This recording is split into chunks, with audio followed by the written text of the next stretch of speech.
Good morning students, welcome to this video which is based on the explanation of your third chapter from your Honeydew book, and the name of the lesson is Glimpses of the Past. Glimpses are sort of like highlights of the past of our country, especially during the time of the British rule. It talks about the history of our country from 1757 to 1857, and it is pictorial glimpses. Using pictures, using conversation, the characters are made to speak to each other just to make the story interesting for the readers. So this story is very interesting. When you read the lesson, you will also enjoy it, and I will explain you what the story is about. As it's a long story, so I've divided it into two parts. So first part I'll be discussing in this video, and for the second part I'll be discussing in the next video. Students, the story begins with the scene in the parliament, where you can see the Prime Minister, first Prime Minister of our country, Nehru, Lal Bahadur Shastri and Indira Gandhi. All these people are sitting there in the parliament, and Lata Mangeshkar, the melody queen of our country, is singing a song dedicated to the soldiers who have sacrificed their lives for the sake of their motherland, for the protection, for the safety and betterment of the nation. The song reads, "Oh my countrymen, let your eyes fill with tears and you recall the sacrifices of India's martyrs." This song is very heart-touching. It touched the heart of even the first Prime Minister of our country. He was in tears after listening to this song.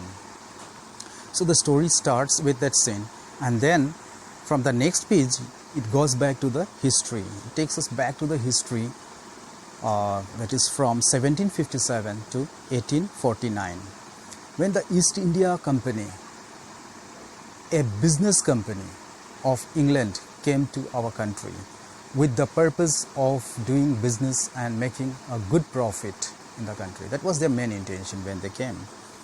So when they came to India, that was the time, 18th century, okay, that was the time when they came, they settled, and they slowly tried to expand their territories under their control. At the time, they noticed that the Indian kings, the local rulers, the kings, nawabs, prince, these people were very short-sighted. Now, who is a short-sighted person? Who can't think of the distant future, can think only of the very near future. Or, in other words, I can say, they think of only temporary benefit, which will benefit them for just for a while. They can't think of the long-term benefit. They were like that. And there was no unity among the local rulers. One was against the other. And you know what they did? They took the help of the British to get rid of their rivals, get rid of their enemies.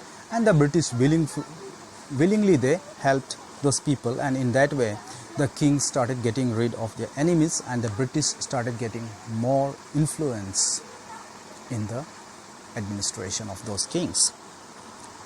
But all the rulers were not like that. There were some exceptions also. There was a ruler named Tipu Sultan, who was the ruler of Mysore.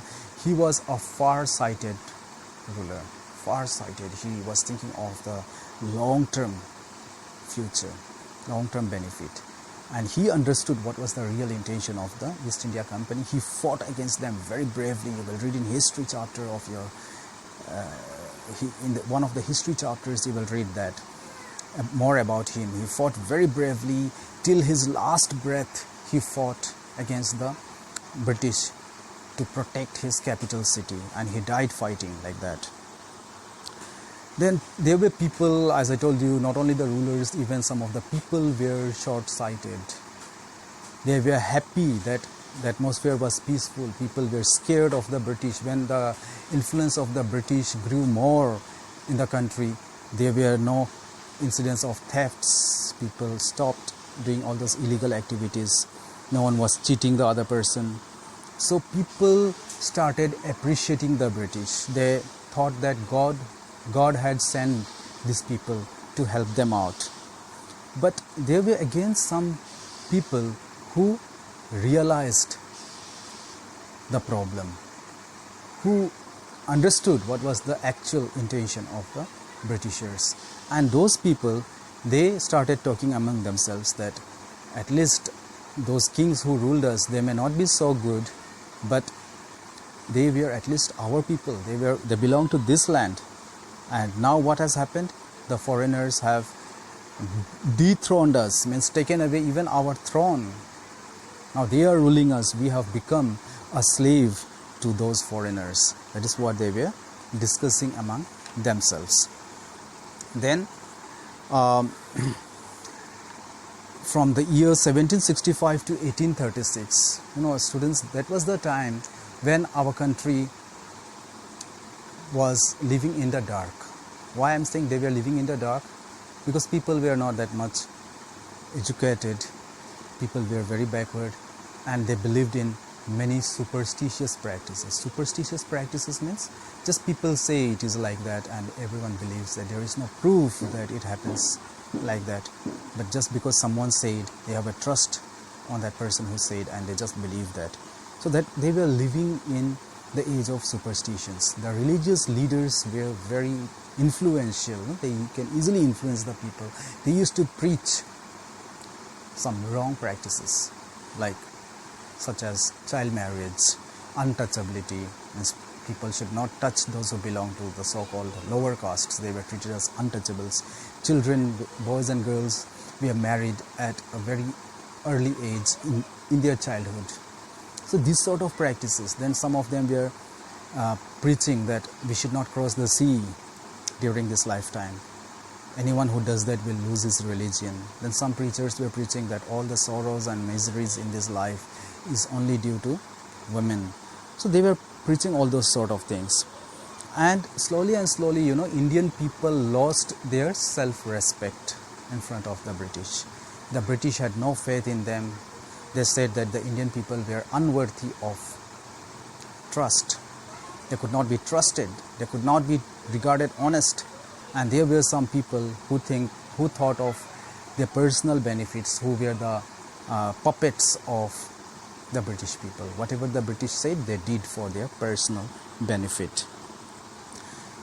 Then what happened, the British wanted to earn more and more income. So they increased the taxes. And the farmers used to pay tax in the form of crops. So they had to pay more taxes. Farmers were very upset. When they objected, they were threatened that if they don't pay the taxes properly, they will be put in jail. Then they started some other methods. The British didn't stop there. They started adopting some other methods to increase their profits.